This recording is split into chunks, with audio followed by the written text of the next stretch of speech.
Our next story here comes from Mattel and OpenAI. They've announced a strategic collaboration.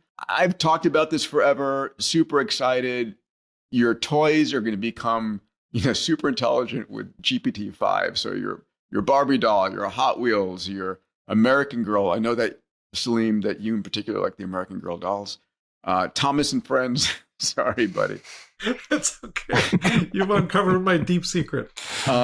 I think this is going to be a boom for the toy companies. And I mean, this is going to enable rapid, early education of our kids. That's the area I'm really excited about, because the feedback loop, as you have interaction with these toys, you'll learn a lot about the child, and we can use that for understanding learning behavior, guardrails that you could implement, where their motivations are.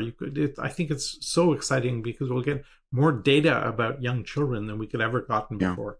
I was a little surprised OpenAI wanted to touch this one.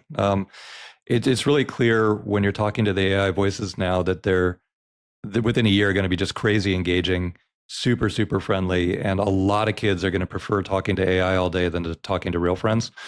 And, there's good and bad that comes along with that. I've loved every minute of raising my kids. And I hate to see that change in any way, but it's clearly coming soon and it's inevitable. The other part, Dave, is sparking their kids' imagination, right? When you have to make up what your Ken doll or Barbie doll is saying, that's critical for fostering early curiosity and imagination.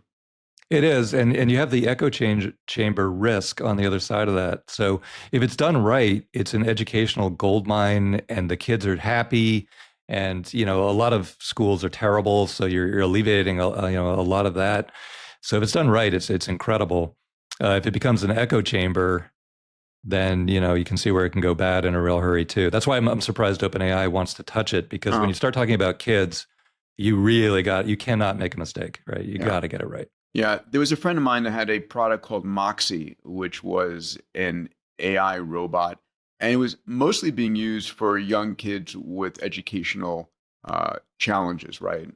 Neurodiverse kids, in which case, creating a best friend and helping them open up and communicate, there's real value there. What happens when you AI enable Chucky?